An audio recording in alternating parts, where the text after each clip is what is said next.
to everyone gathered here, as we are about to celebrate the birth of Mother Mary, who is the Mother of God, the Queen of Saints, the humble spouse of the Church, to whom we depend for all our needs.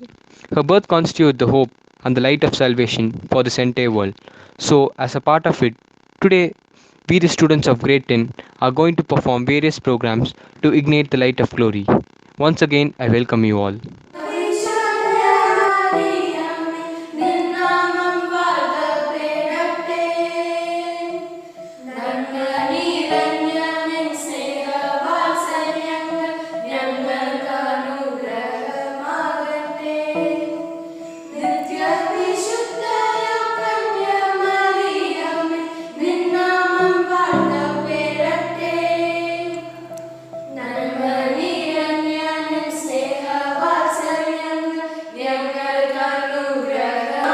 O Most Holy Virgin Mary, the Queen of the Most Holy Rosary, you were pleased to appear to the children of Fatima and reveal a glorious message. We implore you, inspire in our hearts a fervent love for the recitation of the Rosary. By meditating on the mysteries of the redemption that are recalled therein, may we obtain the graces and virtues that we ask through the merits of Jesus Christ, our Lord and Redeemer. Amen. Proverbs chapter 3, verses 5 to 6. Trust in the Lord with all your heart and lean not on your own understandings.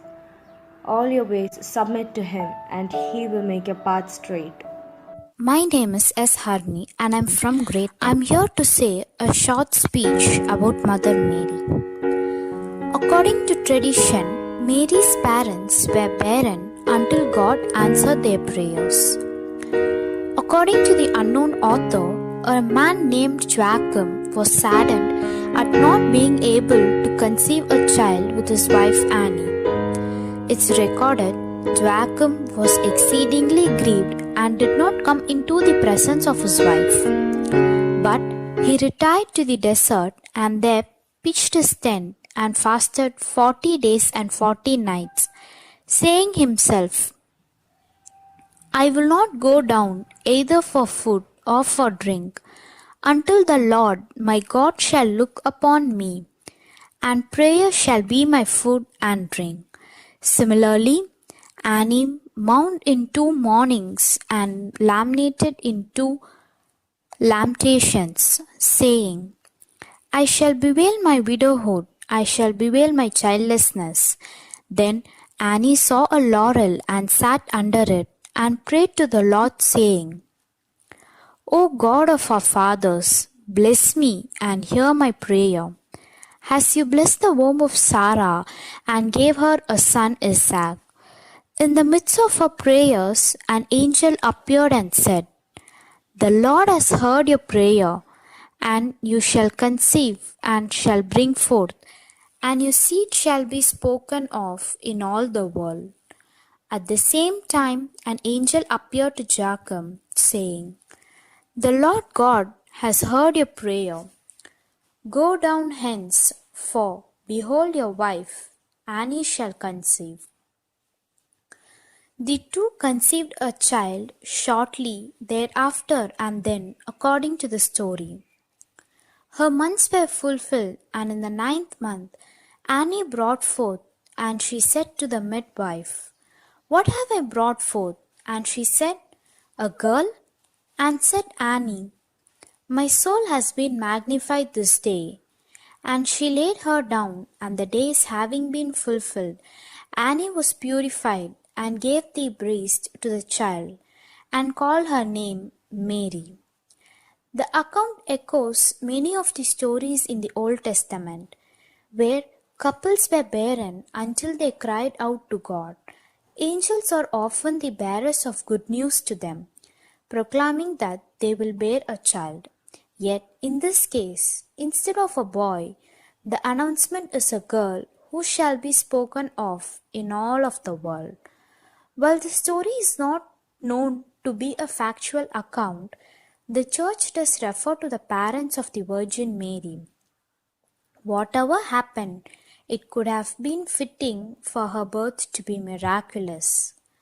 As the Church teaches that the Virgin Mary was conceived Without the stain of original sin in the womb of her mother, the solemnity of Mary's Immaculate Conception is celebrated annually on December 8, 9 months before the feast of birth of Mary on September 8.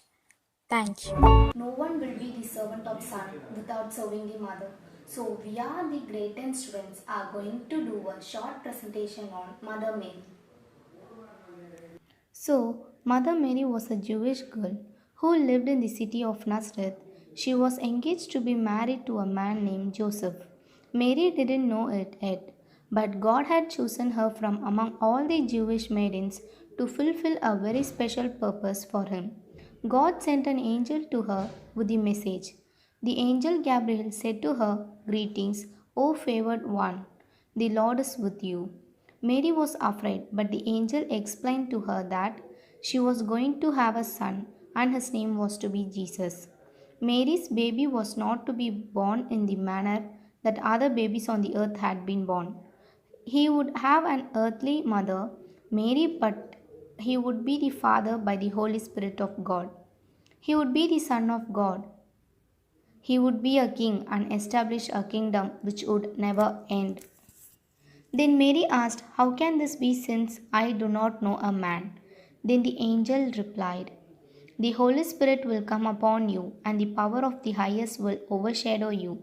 Therefore, also that Holy One who is to be born will be called the Son of God." So, Joseph and Mary were married as they had planned. Did people suspect she was already pregnant? The Newells knew the truth. They knew the child she was carrying was from God. Mary and Joseph lovingly cared for the child and were guided by the Spirit. Once, because of a warning by an angel, they had to flee to Egypt and stay for a long while because his life was in danger. When Jesus, at the age of 40 days, was presented in the temple, and the prophet said that, "Behold, this child is rising of many in Israel, and for a sign which will be spoken against, that the thoughts of many hearts may be revealed." And 33 years later, Mary saw her son crucified on a cross.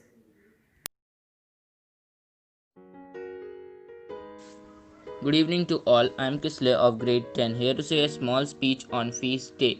This feast day was introduced in Rome from the Eastern Church in the 7th century. The Syro-Sicilian Pope Saint Sergius I, who reigned from 687 to 701, prescribed a litany and procession be part of liturgical celebration of the feast day. Thank you. I wish you all happy Nirmalites Day. A warm good evening to all. I am Praveen of grade 10 here to say a short message on Feast Day. This feast day celebration was introduced in the Rome from the Eastern Church in the 7th century. The Syro-Sicilian Pope Saint Sergius I, who reigned from 687 to 701, prescribed a litany and procession be part of the liturgical celebration of this feast day. Radbertus wrote that this feast of Mary's Nativity was being preached throughout the Universal Church, and it became a holy day of obligation for the West by the year 1007. I wish you all a happy Nirmalites Day. The primary theme portrayed in the liturgical celebration of this feast day is the world has been in the darkness of sin, and with the arrival of Mary begins a glimmer of light. That light which appears at Mary's holy birth pronounces the arrival of Christ, the light of the world. Her birth is the beginning of a better world. Origo Melioris, the antiphon of the Canticle of Zechariah at morning prayer, expressed these sentiments in the following way: Your birth, O Virgin Mother of God, proclaims joy to the whole world, for from you arose the glorious Sun of Justice. Christ our God, He freed us from the age-old curse and filled us with holiness. He destroyed death and gave us eternal life. Once again, a very happy Nirmala Is the most exquisite form of courtesy. It gives me an immense pleasure in delivering the vote of thanks on the special occasion of Nirmalites Day to all the dignitaries assembled here. I would like to extend my gratitude with the fulfillment of blessings from Mother Mary to our principal, staffs, and my dear friends who made this event successful. Once again, I thank you all. Thank you. Have a nice day.